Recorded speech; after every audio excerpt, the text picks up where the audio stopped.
চৌধুরী সাহেব, ওই টাকাটা ঈদের পরে দিলে আমার কোনো কাজে আসবে না। তার চাইতে একটা কাজ করেন, ওই টাকাটা আপনার পকেটেই রেখে দেন। চৌধুরী সাহেব, আপনার পকেটে রাখার কি দরকার? আমার পকেট ফাঁকা আছে। চুপ, তোকে আমি কথা কম এই বলতে মা বলছি অর্প। না? ঘরের কথা পরের করলে হয়।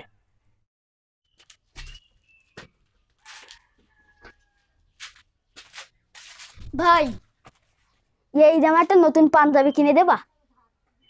পাঞ্জাবি? এ, তোর তো একটা নতুন পাঞ্জাবি আছে। ও, ঈদের সময় নতুন পাঞ্জাবি লাগবে তাই? ওই ঈদের সময় দেখা যাবে না। আমি ওই চৌধুরী সাহেবদের বাড়ি কাজ করতেছি। ওরা যদি ঈদের আগে কিছু টাকা পয়সা দেয়, তোর নতুন পায়জামা নতুন পাঞ্জাবি যা লাগে সব দেবানি। যা, এখন মাদ্রাসায় যা, মন দিয়ে লেখাপড়া কর।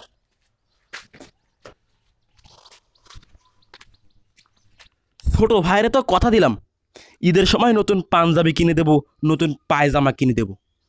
চৌধুরী সাহেবের কাছ থেকে টাকা কয়টা নিয়ে ঈদের সময় ছোট ভাইয়ের জন্য কিছু জামা কাপড় কিনবো, আর ওই ঈদের কিছু বাজার সদাই করবো। যাই। চৌধুরী সাহেব, আপনার গরু কটা গেল ডায়রিয়ায়, আর ছাগল কটা গেল ম্যালেরিয়ায়। কুরবানির জন্য একটা গরু ছিল, সেটাও গেল মুড়ি। এদিক আপনার বউটা গেল আপনার শাড়ি। তাই করছি, বিয়েটা করে ফেলান তাড়াতাড়ি। হ্যাঁ, তুই ঠিক কথাই বলেছিস। এই দে, একটা চাষ নেব। চৌধুরী সাহেব, দেখেন সেই মোকলেস কাজে ফাঁকি মারতে।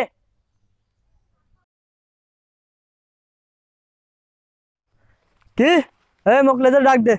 মোকলেস, এইদিকে আয়। চৌধুরী সাহেব, দেখতেছেন নাই?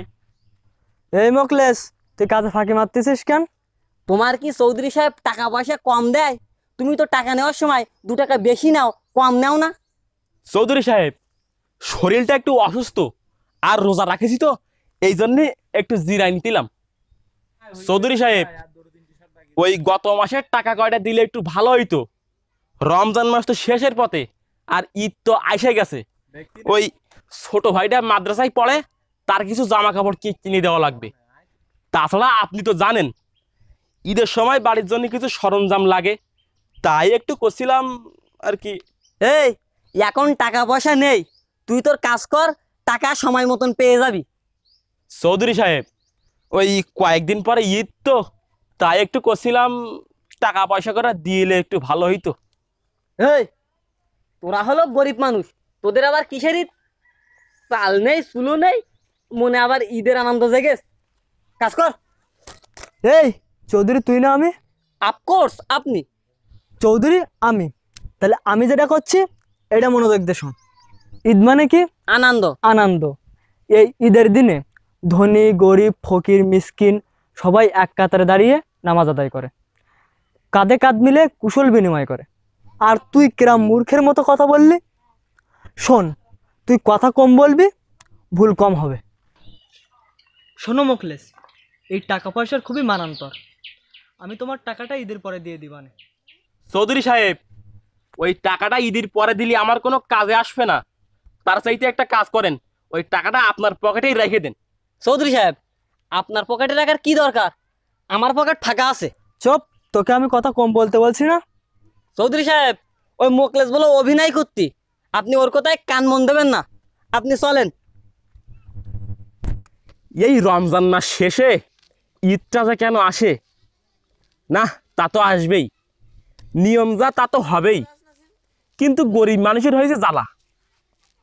ওই চৌধুরীর পিয়ে সলেমান, ওই তো ঠিকই কথা কয়েছে, গরিব মানুষের আবার কিসের ঈদ। না, কাজ কামার করবো না, বাড়ির দিকে যাই। চৌধুরী সাহেব, ওই সে ঘাওড়া আসতি, এক বিপদ কাটাই উঠতে পারলাম না, আরেক বিপদ এসে হাজির। কথায় আছে না, যেখানে বাঘের ভয় সেখানে রাত পয়। চৌধুরী সাহেব, শুনলাম বউ নাকি একটা ছেড়ে দিয়েছেন। একটা না, 3টি শাড়ি দিয়েছে। এই মা অর্প, ঘরের কথা পরের করলে হয়। চৌধুরী সাহেব, প্রতি বছর ঈদের সময় তো একটা করে গরু মারেন, তাই এই ঈদে কি মারবেন? চৌধুরী সাহেব, আমি বলতেছি, শোনো, গরু ছাগল করে তো পাগল হয়ে গেলাম। এই ঈদে শর্টকাটে একটা কক কক মারবো। বেশি কথা করলে আমি তোর মারবো। চল। চলেন।